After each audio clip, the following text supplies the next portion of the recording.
If you end up feeling frustrated at the end of every week, thinking about the things that you didn't get done, you might have a math problem.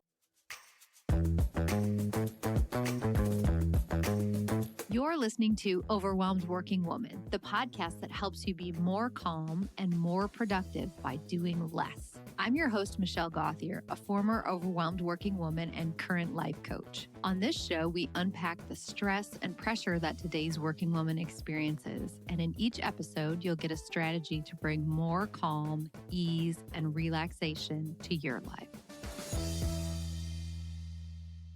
Hi, friend. I'm laughing at myself that I'm doing a podcast about math because it has traditionally not been my favorite subject.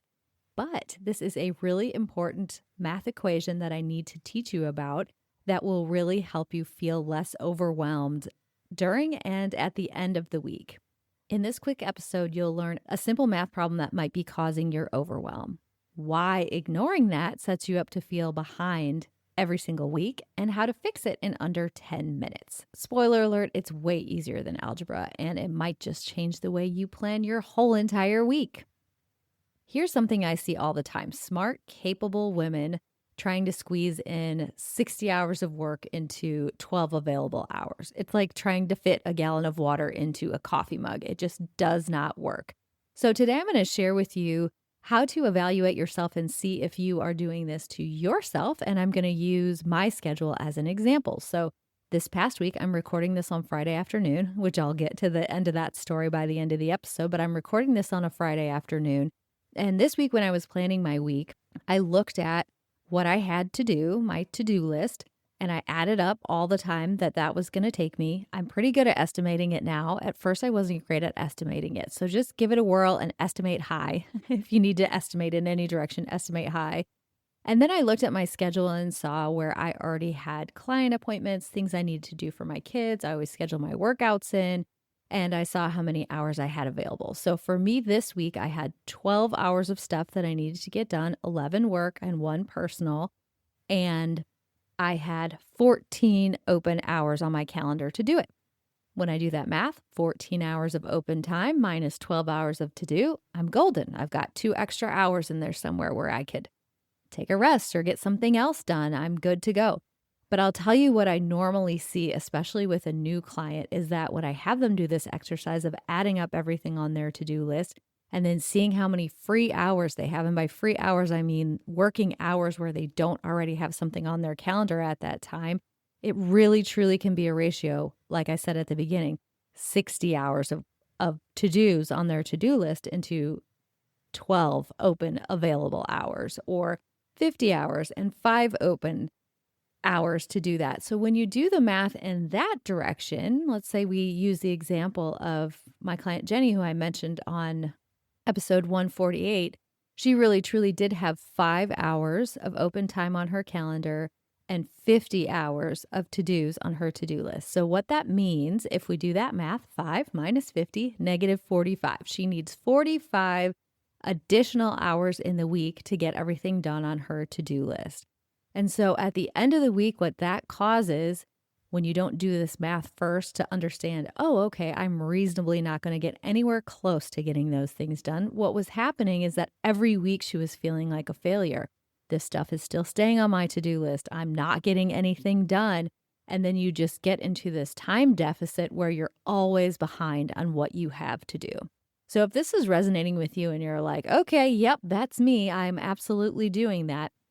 A couple things that I want to encourage you to do. Number one, actually do this math. If you go to episode 148, you'll get all the details on exactly how to do the calendar cleanout process that I use every week. There's even a worksheet that goes with it. So do the math and figure out what your number is. And if your number of to-dos is higher than your number of available hours to work, then just start prioritizing. Pick what's most important for this particular week. Just number them 1, 2, and 3 and see where you can fit them in. So that example I gave you for me of having 12 hours of to-dos this week is because I know ballpark what I can get done in a week. If I had no clients for the entire week and I had 40 hours or 35 hours to work on just work stuff, I could absolutely fill that up. But because I sort of know what my budget for time is, I make my to-do list accordingly. If you have a job where you like to plan way out in advance the things that you have to do, it's great to keep a huge to-do list with absolutely everything on it. But when you go to planning your week, use this math problem to figure out which ones are actually going to make it on your list this week and make that your to-do list for this week. Keep that other big old list, and then the next week, go pick some stuff off that or add things on throughout the week. And I'll tell you what ended up happening with me this week. Even though when I looked at my plan, I was like, good, I'm good.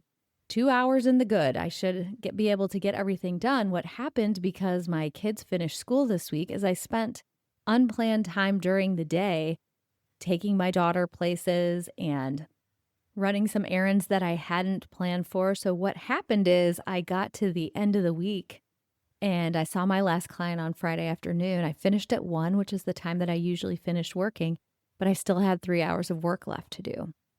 So my options for that, when that happens to you, if you underestimate, my options for that are to take those 3 hours and kick them over into the next week and try to fit that to do in there.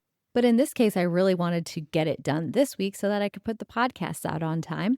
So I decided that I was just going to keep working. I didn't have other things planned. I just normally don't work that late on Fridays. So I'm just working and getting it done.